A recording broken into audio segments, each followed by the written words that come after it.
are what you are in this world. That's either one or two things.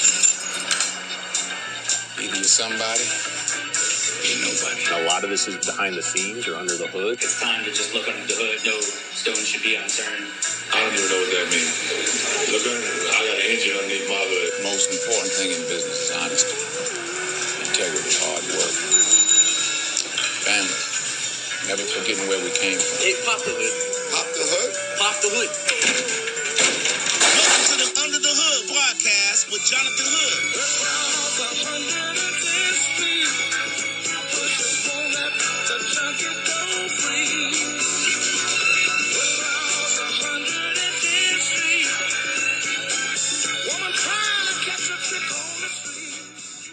What's up? Welcome into the Under the Hood podcast brought to you by Midas.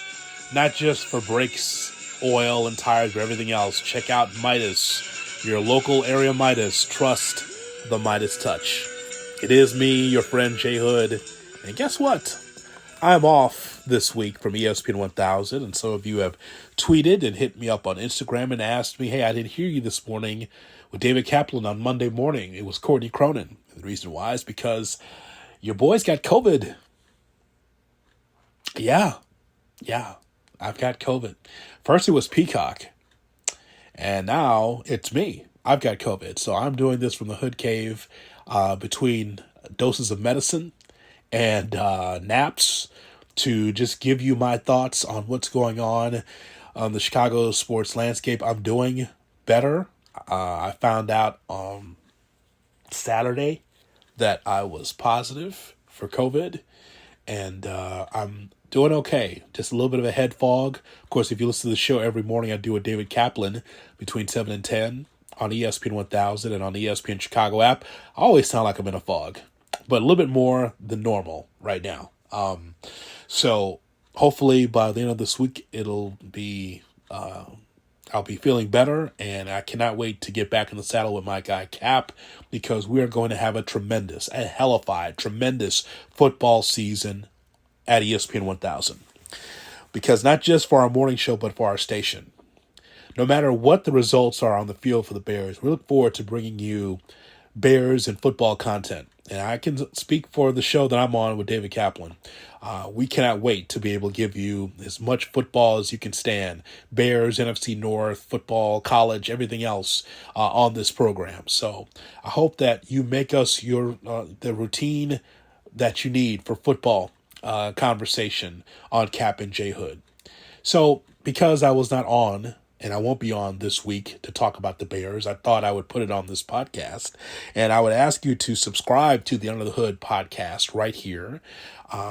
Because not only is it on YouTube, we can look for Under the Hood with Jonathan Hood on YouTube, but also you can be able to check out the podcast.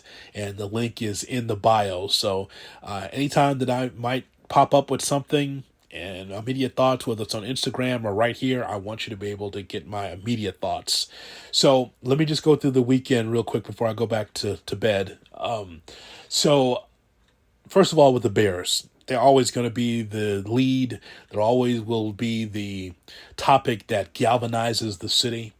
Justin Fields in the offense in the preseason had 133.1 passer rating. And that was tops in the conference in the NFC. 156 yards, 14 for 16, good for 3 touchdowns in the game against the Cleveland Browns on Saturday. I was watching that game, and I was so happy for Justin Fields. And some will say, well, it's just preseason. Why does it matter?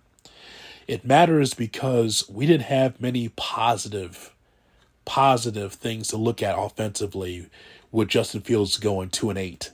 It wasn't. I know that the conjecture was to blame the coaching staff and blame Matt Nagy and how they were unprepared. And indeed, they were not prepared for Justin Fields. I would tell Cap a lot that seemingly it wasn't that Justin Fields was unprepared. I thought that the Bears were not prepared to coach and help Justin Fields. Offensive line-wise, scheme-wise, it just wasn't in the cards for Nagy to really be able to help Justin Fields be a better quarterback. That's why there was a coaching change. And this is why Luke Getsy is the offensive coordinator who's worked with Aaron Rodgers in the past. I was just happy for Justin Fields, for him to smile on the sidelines and for him to be able to score 3 touchdowns against the Browns. I don't care who was out there defensively for the Browns. To have something positive for the Bears, I thought that was a good thing to see. Now, against San Francisco and moving forward throughout the regular season, who knows what it looks like. But at least, if nothing else, we are able to see some positivity from the offense, because that's the big glaring weakness coming in based on the roster composition. And look, some people will make it seem like that, well, because it's the Bears, they have a new coaching staff, that everything will change, and you click your heels and all of a sudden they're in the Super Bowl in the same year. It doesn't work that way. In the NFL, if anyone watches the NFL, and you watch anything beside the Bears, you know that it's really about trying to figure out how much talent that you can garner. So that way you are always a perennial playoff team, that you're always in the mix for the championship. And so that's what I look at with this team. I know that the Bears don't have a lot of talent, but I like how they rallied against Cleveland and played well. They did the same thing in Seattle. They had some good plays. But ultimately, it's about good habits, when the games count in the regular season, and whatever happens, all I care about, and I wish I could say this in a louder voice, but this is the best I could do. What I want is what's best for Justin Fields. I'm going to say this on this morning show and his podcast a lot this year. I want what's best for Justin Fields. And that means talent around him offensively. That means the offensive line. That means coaching support. Whatever it takes, I want what's best for him, because I believe that he can be the guy. Absolutely. But the thought process that you just bring in just scrap parts from other teams and just throw it on the Bears and think, okay, now we look at the Super Bowl. That doesn't work that way. It hardly ever works that way in the NFL.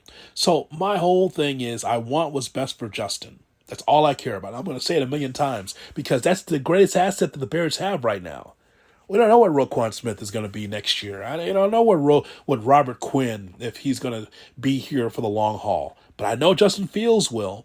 And so that's what I care about, the young quarterback, and making sure that there's enough talent and protection around him so we can get a vertical passing game around here for once, for God's sakes. So, as I mentioned, I'm looking forward to working with Cap, and we are going to have a fun time talking to you. Keep supporting us. We'll keep supporting you and your thoughts about the Bears. So we appreciate that. The White Sox. The White Sox have lost 8 of the last 10 games. And they lost 2 out of 3 against the Orioles and swept by the Arizona Diamondbacks. That's an absolute joke. Absolute joke. That's amazing, right? This team, we spent so much time on the air talking about the White Sox and what they could be. And I remember my partner is telling me that, well, this could be a Atlanta Braves-like turnaround, or all of a sudden the light turns on and this team's a World Series champion. Nah, that's not happening for this team. And they have disappointed me greatly, like a lot of White Sox fans. Because you look at this roster coming into the season, and your whole thought was, man, this team should be able to seriously contend. If people have been listening to me every morning, or coming into the season, I said that the White Sox will not win the World Series. They won't even make the World Series, but they will be in the playoffs longer than they have been the last few years. And I saw Tony La Russa's press conference on Sunday saying that, he's angry, whatever. I mean, whatever anger he has, it doesn't resonate with the rest of the team. The team's dead. It's dead. It's 500. It's bland. It's a dog that just won't hunt. It's done. And that ain't worth my emotion anymore. Even though it's the team I care about the most in Chicago, it doesn't matter. They're just the team. I think maybe if I know that my iPad is spinning right now. I believe the numbers say that only 3 times in the month of August that the White Sox have scored 5 or more runs. I don't know. Excuse me. That's where we are right now with this team. Chicago Sky.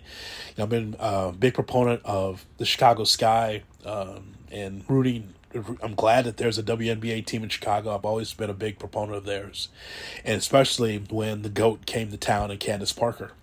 We got a WNBA championship. I watched them in their second round of the playoffs against Connecticut. They lost 68-63. CP3, Candace Parker, had 19 points and 18 rebounds. Kalia Copper had 13 points. The problem with the Sky is it's weird because this happened in the last round too, because I was there at the Wintrust Arena to see this. They seem like they need to have adversity to flourish. They lost the first round game against New York, the Liberty, and they end up winning the series easily. But do they need a kick in the pants for them to be able to win this series against Connecticut? Like in the game that I saw yesterday, they got out-rebounded, number one, and Quigley and Vandersloot shot 5 for 18 combined. Like that's not gonna get it done. If they have even their average numbers, they win that game yesterday at Wintrust. So I mean, I believe the Sky can win the series, and I really love the fans that were there at Wintrust because I'm watching the game and you can just see the people into it. But they need more than just adversity to be motivated. Right? They lost the first game. Let's see what happens on Wednesday. It's a long time, by the way, between games. By the way, if you know me, you know I love college football. I was so happy to see college football back, even though it was week 0 rather. And we saw Northwestern beat Nebraska. Game that was called by Jason Benetti. I was happy to see Northwestern with the victory. The luck of the Irish and Pat Fitzgerald. I saw him pumping his fist and going across the field. He was so happy. And I was happy for him and happy for Northwestern because the spread for that game was weird. Wasn't it double digits, like 11, 12 point spread? Like Nebraska was supposed to just demolish Northwestern and it didn't happen. The Cats were able to survive and they win that game. And for Scott Frost, one way or the other, this is not going to work for him. I mean, he goes all the way across the country. And then in the press conference I saw, because again, when you have COVID and you're laying in bed, all you're doing is going through Twitter and sports information like I did. Scott Frost is like, yeah, you know, our coaching staff, I'm paraphrasing, but something along the lines of our coaching staff has to understand, you know, offensive plays or a variation of different plays that we have to figure out offensively. Like he pretty much threw his coaching staff on the bus, and I just thought, well, this is going to be the end. This is the hero for Nebraska and Scott Frost, and he's not happy with his coaching staff already in game 1. Also, shout out to Illinois with their victory over Wyoming. I know that this could be a long season for both teams, but at least week 0, coming out of the box, I get Illinois and Northwestern, and I'm chasing Honolulu and Vanderbilt at the end of the night on Saturday. I'm texting Cap back and forth, and I'm saying, could Vanderbilt run out of steam in the second half? Should I bet the Hawaii Rainbow? That's the fun that you gotta love, man.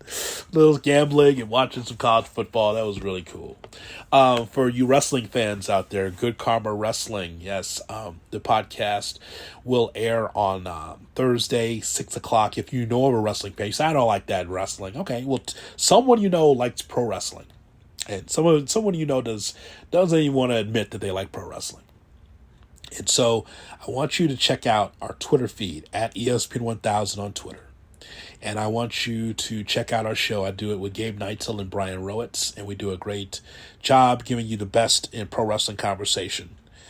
AEW, WWE, as a matter of fact, AEW is in town this weekend for their all-out show. We're giving tickets away on Cap and J Hood on Tuesday and Wednesday morning. So stay by your listening device and how you can win tickets to AEW. I think we're giving it away for Dynamite on Wednesday and Rampage on Friday. These are live shows that are on Turner Television, so you can bring your signs and bring someone that you know that will enjoy the event at the Now Arena in Hoffman Estates. So we'll be giving those away on Cap and J Hood as well. So I've run out of steam. Just like that. That's what this does to you. I'm actually feeling better. I actually have a voice now to be able to express myself, which I did not before. But I'll be doing more of these podcasts, especially as we get closer to week 1 in college football. Try to get something done this week. I enjoy doing Value Bet, which is a segment I've been doing for years, which gives you the best angles for college football plays. And also, if I got thoughts, this is where you come. not only Cap and J Hood mornings, but also I'll put it on the podcast, the Under the Hood podcast. I got merch too, by the way. Got merchandise. Want yourself an Under the Hood shirt or a mug or a glass? I got it all there. Check it out on the link tree. It's in the bio. Check it out. And don't forget to subscribe to the podcast. Oh, God. Your brother's got COVID, but I can't wait to get back in the studio with Cap, and we'll be able to talk Bears football and everything else 7 to 10 on ESPN 1000 and streaming on the ESPN Chicago app. Thanks so much for enduring me, but I just had to get these thoughts out. I mean, White Sox are terrible. Can't wait for the Bears to hook it up against San Francisco. Want the Sky to do well. College football right around the corner. Sports, entertainment, all coming up. Thanks so much for checking it out. Under the Hood with Jonathan Hood.